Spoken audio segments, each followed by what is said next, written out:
Sunod naman ay ang NMN ng Elecare, isang premium na produkto na ginawa para i-rejuvenate ang cells mo at tulungan kang magkaroon ng mas mahaba at mas healthy na buhay.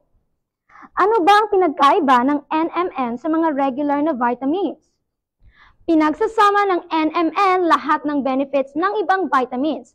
Marami sa inyo ang hindi alam na tumutulong ang NMN para i-recharge ang energy mo at i-repair ang cells mo araw-araw.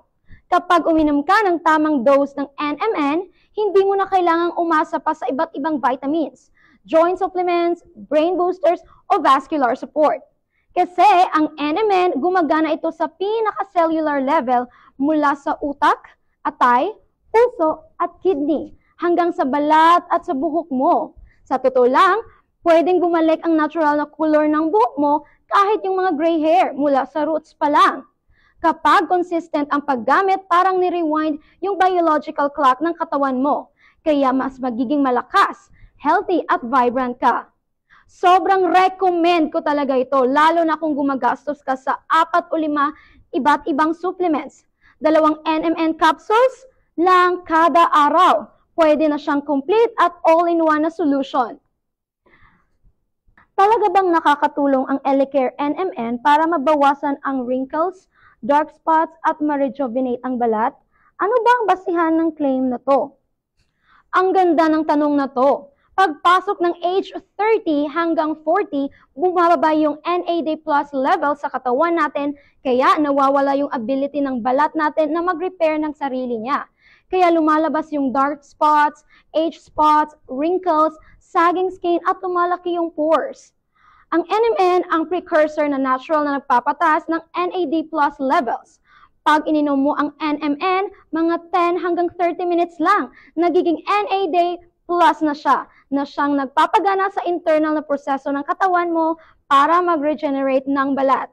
Kaya imbis na puno cream lang ang gamit mo tulad ng cosmetics, ang NMN ay parang nurtures beauty from the cellular roots, nire-rejuvenate kanya mula loob hanggang labas. So kagaya nito, may papakita po akong litrato na gumagamit ng ating product. Makikita natin na sobrang effective niya. Okay, so next question. Paano naman kung gamitin ko na lang glutathione at collagen instead of NMN, Doc? Ang glutathione at collagen mostly nasa surface lang ng balat ang epekto nila. Kaya temporary at external lang yung mga benefits nila sa beauty mo. Pero ang NMN tumutulong talaga sa katawan mo para mapanatili yung kabataan at kalusugan sa pamamagitan ng pagsuporta sa internal regeneration. Mas tumatagal ang epekto niya, kaya kahit tumigil ka na sa paggamit, kasi galing sa loob papunta sa labas ang trabaho niya. Parang pinalaki nyo yata to, medyo exaggerated ang dating. Sobrang dami na pala tayo, mga 5,000 plus viewers sa live stream ngayon. Kung nakatry na kayo ng NMN, share naman kayo sa chat ng mga experience nyo. Parang pinalaki nyo yata to. Medyo exaggerated ang dating. Sobrang dami na pala tayo, mga 5,000 viewers sa live stream ngayon. Kung nakatry na kayo ng NMN, share naman kayo sa chat ng mga experience nyo. Para sa akin, mas healthy ako ngayon, hindi na ako madaling mapagod at mas maliwanag ang skin ko. Yung parents ko, lagpas 60 na sila. Dati, nahihirapan sa tulog at may joint pain. Simula nang gumamit sila ng Elecare NMN, mas maayos na ang tulog nila, mas okay ang gana kumain, mas madali na silang gumalaw, at kitang-kita rin na healthy ang skin nila. Ang Elecare NMN ay 99.6% pure. Sobrang rare yan sa mga market. Hindi lahat ng brand kaya yan kasi kailangan sobrang precise ang proseso at sumunod sa mahigpit na European quality standards. Medyo nagdadalawang isip pa? Okay lang yan. Subukan mo lang yung isang bote at mararamdaman mo ang difference. Karamihan ng tao nakikita na agad yung resulta within 1 linggo.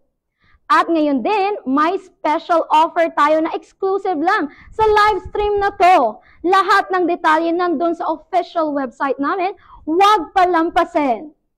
Huwag kalimutan bisitahin ang official website na nakalink sa pinned comment sa baba para makuha ang buy one, get two free offer.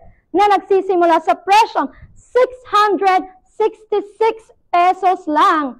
Pwede nyo rin piliin ang treatment plan na swak sa inyo. Bye for now! Ingat kayo palagi at magkita-kita tayo next time!